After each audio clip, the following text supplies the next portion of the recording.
ഉച്ചക്ക് പോയാൽ നമുക്ക് കൈയോടെ പിടികൂടാ. മരുമാൻ നയിക്കുമ്പോൾ മരുമാന്റെ കൂടെ ആരുണ്ടാവുന്നില്ലതൊക്കെ ഏകദേശം നിങ്ങൾക്ക് അറിയാലോ.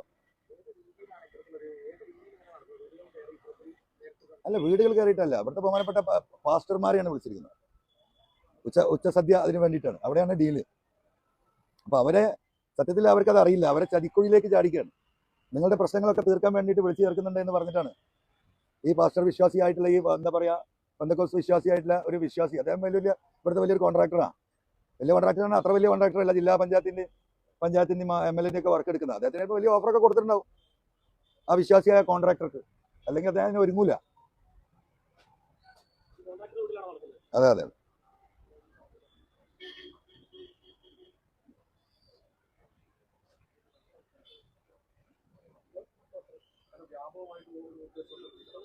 വ്യാപകമായിട്ടുള്ള വോട്ട് കച്ചവടം നിൽക്കുന്നത്.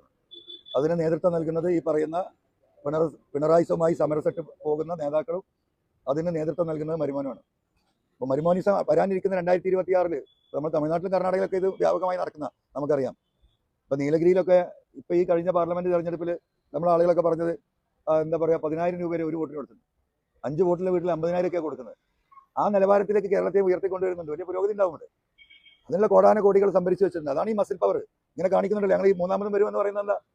കേരളത്തിലെ പാവപ്പെട്ടവരെ ഈ രീതിയിൽ പണം കൊടുത്ത് വാങ്ങാന്നുള്ള ഉദ്ദേശത്തിന്റെ ഒരു ട്രയൽ റൺ ആയിട്ട് നിലമ്പൂർ അവർ ഉപയോഗിക്കാൻ പറ്റുമെന്ന് നോക്കുകയാണ്. ആ ട്രയൽ റൺ നിലമ്പൂരിലെ സാധാരണക്കാരായ ജനങ്ങളെ എതിർത്ത് തോൽപ്പിക്കപ്പെടും.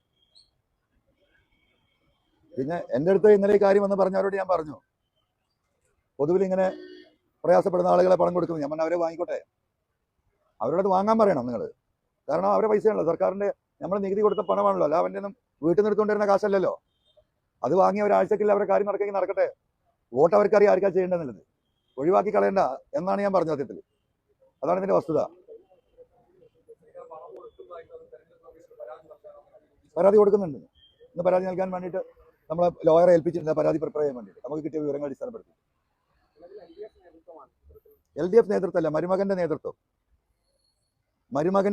ഇവിടെ ഉണ്ടല്ലോ, നിങ്ങൾക്ക് അറിയാലോ. ഇന്നലെയൊക്കെ ഹൃദയം പൊട്ടി പറയുന്നത് നിങ്ങൾ കേൾക്കുന്നുണ്ടല്ലോ.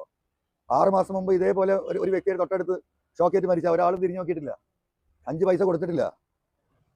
ചെറിയ പയ്യനാണ് ഇന്നലെ മരിച്ചത്. 25 ലക്ഷം രൂപയെങ്കിലും ഏറ്റവും ചുരുങ്ങിയത് നഷ്ടപരിഹാരം കൊടുക്കണം. ഈ വന്ന ഒരുത്തനെ അതിനെ കുറിച്ച് സംസാരിച്ചിട്ടില്ലല്ലോ. നമ്മൾ ഇന്നലെ തന്നെ മുഖ്യമന്ത്രിക്ക് കത്തയച്ചിട്ടുണ്ട്, 25 ലക്ഷം നഷ്ടപരിഹാരം കൊടുക്കണം എന്ന് പറഞ്ഞിട്ട്. മുമ്പ് മരിച്ചു പോയാലും തിരിഞ്ഞു നോക്കിയിട്ടില്ല, അങ്ങോട്ട് പോയിട്ടില്ല, അന്വേഷിച്ചിട്ടില്ല. ഇപ്പൊ ഇവിടെ ഈ മുതലക്കണ്ണീർ ഒരുക്കുന്ന ഈ പ്രാദേശികമായ നേതാക്കന്മാരുണ്ടല്ലോ, അവരാരെങ്കിലും പോയി നോക്കിയിട്ടുണ്ടോ? ഇല്ലല്ലോ.